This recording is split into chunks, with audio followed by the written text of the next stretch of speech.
AP ప్రభుత్వం మరో కీలక నిర్ణయం తీసుకుంది. ఆర్థికంగా ఇబ్బందులు ఎదుర్కొంటున్న రాష్ట్రాన్ని గాడిన పెట్టడంతో పాటు ఆర్థిక వృద్ధిని వేగవంతం చేసేందుకు సీఎం చంద్రబాబు నిర్ణయం తీసుకున్నారు. రాష్ట్రాన్ని విశాఖ, అమరావతి, రాయలసీమ అని ఆర్థిక జోన్లుగా విభజిస్తూ ఉన్నారు. ఈ 3 జోన్లకు ప్రత్యేక బోర్డుల్ని, అధికారులను నియమిస్తున్నారు. ఇప్పటికే విశాఖ జోన్కి ఐఏఎస్ యువరాజ్ సీఈఓగా ఉన్నారు.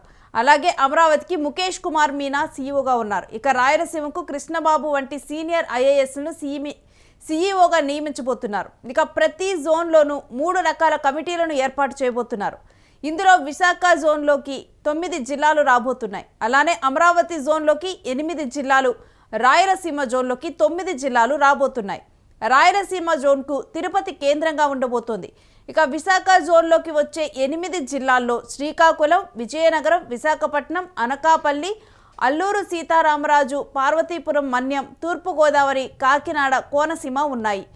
అలాగే అమరావతి జోన్లోకి పశ్చిమ గోదావరి, ఏలూరు, కృష్ణా, ఎన్టీఆర్, గుంటూరు, పల్నాడు, బాపట్ల, ప్రకాశం జిల్లాలు రానున్నాయి. ఇక చివరిగా రాయలసీమ జోన్లోకి నెల్లూరు, కర్నూలు, నంద్యాల, అన్నమయ్య, కడప, అనంతపురం, సత్యసాయి, చిత్తూరు, తిరుపతి జిల్లాలు వస్తాయి. ఈ 3 ఎకనామిక్ జోన్లను కలిపి సీఎం చంద్రబాబు అధ్యక్షతన ఓ స్టీరింగ్ కమిటీ ఉంటుంది. అలాగే సీఈఓగా ఓ సీనియర్ ఐఏఎస్ను నియమిస్తారు. ఇందులో సభ్యులుగా మంత్రులు, ఎమ్మెల్యేలను నియమిస్తారు. ఎగ్జిక్యూటివ్ కమిటీలో అధికారులు ఉంటారు. అలాగే ఇంప్లిమెంటేషన్ కమిటీలో కలెక్టర్లతో పాటు మున్సిపల్ కమిషనర్లు ఉంటారు. వీరు ముఖ్యమైన నిర్ణయాలు తీసుకోవడంతో పాటు అమలు చేస్తారు.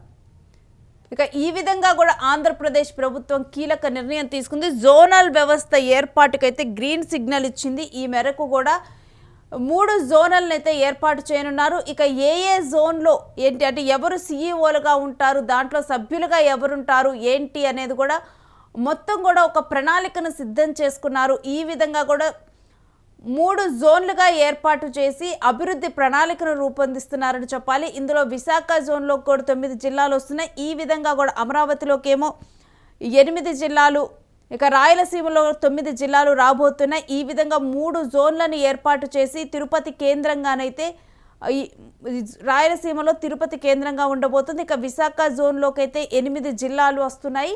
విశాఖలోకి వచ్చేటువంటి ఈ విశాఖ జోన్లోకి వచ్చేటువంటి జిల్లాలు శ్రీకాకుళం, విజయనగరం, విశాఖపట్నం, అనకాపల్లి, అల్లూరు సీతారామరాజు, పార్వతీపురం, మన్యం, తూర్పుగోదావరి, కాకినాడ, కోనసీమ. ఈ 8 జిల్లాలు కూడా విశాఖ జోన్లో ఉంటాయి. ఇక అమరావతి జోన్లోనైతే పశ్చిమ గోదావరి, ఏలూరు, కృష్ణా, ఎన్టీఆర్, గుంటూరు, పల్నాడు, బాపట్ల, ప్రకాశం ఈ జిల్లాలు కూడా అమరావతి జోన్లో ఉంటాయి. రాయలసీమ జోన్లో నెల్లూరు, కర్నూలు, నంద్యాల, అన్నమయ్య, కడప, అనంతపురం, సత్యసాయి, చిత్తూరు, తిరుపతి జిల్లాలు కూడా రాయలసీమ జోన్లో ఉంటాయి. ఈ విధంగా కూడా 3 ఎకనామిక్ జోన్లను కలిపి కూడా సీఎం చంద్రబాబు అధ్యక్షతన ఒక స్టీరింగ్ కమిటీ ఉంటుంది.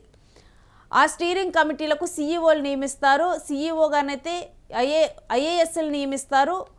ఇందులో సభ్యులుగా మంత్రులు, ఎమ్మెల్యేలు ఉంటారు. ఎగ్జిక్యూటివ్ కమిటీలో అధికారులు ఉంటారు. అలానే ఇంప్లిమెంటేషన్ కమిటీలో కలెక్టర్లతో పాటు మున్సిపల్ కార్పొరేషన్ వాళ్ళు ఉంటారు. ఇక ఈ విధంగా కూడా వీరందరూ కూడా ముఖ్యమైన నిర్ణయాలు తీసుకోవడంతో పాటు వాటిని అమలు చేసే విధంగా ముందుగానేమో ఆ ప్రాంత అభివృద్ధికి ముఖ్యమైన నిర్ణయాలు తీసుకునే విధంగా ఒకరు, ఆ తర్వాత దాన్ని అధికారులకు కేటాయించేందుకు ఒకళ్ళు, ఆ తర్వాత దాన్ని మొత్తం కూడా ఏ విధంగా జరుగుతుంది ఏంటి అనేది కూడా మొత్తం చూసుకునేందుకు మరొకరు. ఈ విధంగా కూడా కమిటీ మొత్తం కూడా ఒక ప్రణాళికాబద్ధంగానైతే ఈ వ్యవస్థని ఒక ప్రణాళికాబద్ధంగా ఒక జోనల్ వ్యవస్థను నియమించారు. ఇక ఈ జోనల్ వ్యవస్థ ఇటు ఈ 3 అంటే విశాఖకు కానీ, రాయలసీమకు కానీ, అమరావతికి కానీ ఈ జోనల్ వ్యవస్థ అనేది కూడా చాలా ముఖ్యంగానుంది. డెవలప్మెంట్లో కూడా ముఖ్యంగా ఎకనామికల్ డెవలప్మెంట్లో ఈ జోనల్ వ్యవస్థ చాలా కీలకంగా మారనుంది.